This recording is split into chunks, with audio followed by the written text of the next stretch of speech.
sa lahat ng Maginoong magmamano. Kung napansin nyo, itong nakarang mga linggo, itong buwan ng March, tuloy-tuloy ang wing banding ng ating mga kaakirels ng mga iba't ibang asosasyon. Buhay na buhay talaga ang ating industriya para sa susunod na labanan ng Stag Derbies. Gaya na sabi ko nung nakaraan, yung ating mga wing banding teams, kahit saan mang asosasyon, sila ay napaka-professional in terms of health issues. Alam nila na ang major means of transmission ng sakit ay sasakyan at tao. Kaya nga sila, alam nila pagpasok nila ng farm, lalo na yung pinanggalingan nilang farm, ay may konting sipon. Halimbawa, sila ay naghuhugas ng kamay, nag-alcohol, at kung kinakailangan, nagpapalit pa ng damit. Yung mga sasakyan nila, hinahayaan nila na sprayan ng mga farm para mabawasan yung bacterial or viral load pagpasok sa inyong mga farm. So, yung wing banding teams ng various associations, alam nila ang role nila. Tayo naman sa farm, alam din natin ang role natin. Kung nakaligtaan man ng wing banding team, palalahanan natin sila ng importansya ng biosecurity dahil ito ay napakahalaga sa disease prevention. Ito naman ay para sa kapakanan ng lahat. Ngayon, ipagpatuloy natin ang ating interactive session dito sa ating mga viewers na gustong malaman kung ano ang specific na kasagutan sa kanilang katanungan. Halimbawa, itong si Franz Maron Delmo U5T. Ang sabi niya, Doc, applicable po ba mag-flush 1 week before the fight? Okay. Flushing ang kanyang issue. Yung flushing na yun, ibig sabihin, bacterial flushing. Magbibigay ng antibiotic para mabawasan ang bacterial load. Ang concern niya is 1 week before the fight. May mga antibiotic na pag ibinigay mo sa manok, yung epekto niya after 1 week nandun pa. May mga pagkakataon na pag may epekto ang antibiotic, pwedeng mag-off yung manok. Merong mga antibiotic naman na sa loob ng 3 araw, wala nang epekto yung antibiotic. Karamihan yung mga maigsi lamang, yung withdrawal period, ay yung mga tinatawag na quinolones. Ito yung mga floxacin sa dulo. Ito yung mga norfloxacin, enrofloxacin, ciprofloxacin, levofloxacin. Sila yung mga pag binigay mo, in 3 to 4 days, nawawala na sa loob ng katawan. May mga antibiotic naman na matagal ang epekto. So yung matagal ang epekto, pwedeng maging dahilan para bumaba ang performance ng iyong panlaban.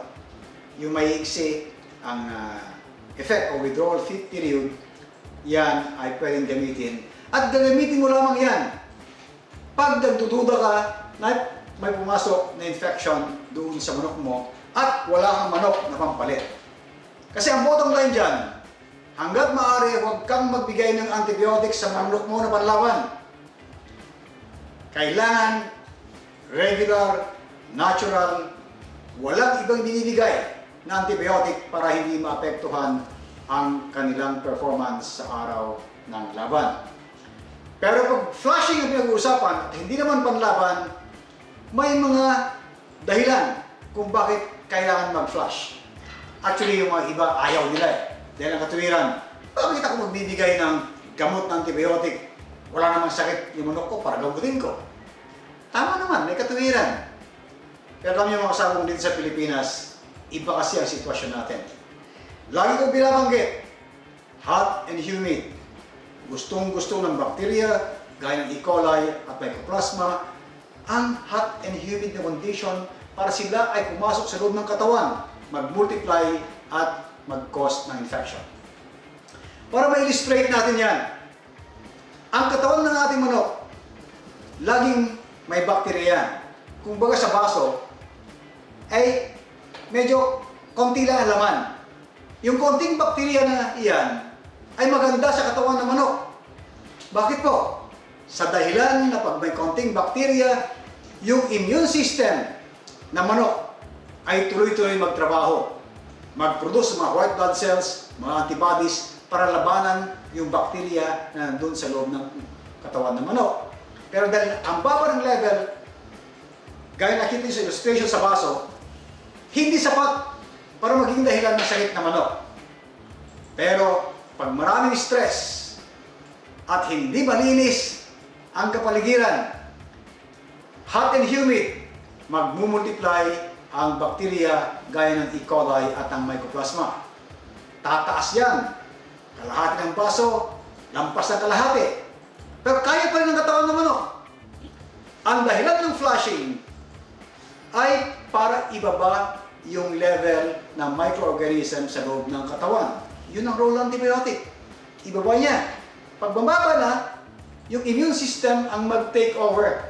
Yung white blood cells, yung antibodies, papatayin yung natitirang bakterya para hindi ulit tataas. Pero pag yung lugar mo na yan ay likas na may mga bakterya at high level of Mycoplasma at medyo may konting hindi magandang kalinisan, pwedeng tuloy-tuloy ang pagtaas niyan hanggang sa mag-overflow.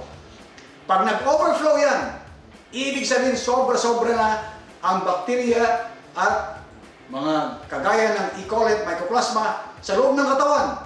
Hindi na kaya ng immune system. Diyan na maglalabas ng pisik, halak at ibang sintomas ng sakit. Yun ang importansya ngayon ng bacterial flushing. Hindi niya hayaan na mag-overflow yung dami ng bakterya. Kalahati pa lang, ibababa na niya. Kung lumampas sa kalahati, mag-flushing ka, halimbawa 3 araw, ibaba niya ulit yung level of microorganisms para hindi lumabas ang simptomas ng sakit. Kasi pag walang bacterial flushing at mataas ang level ng microorganisms sa inyong farm, may stress, mainit, marumi, overcrowded, lalampas sa kalahati, mag-overflow. Pag nag-overflow at nagkasakit na ang mga manok, ang hirap na gamutin.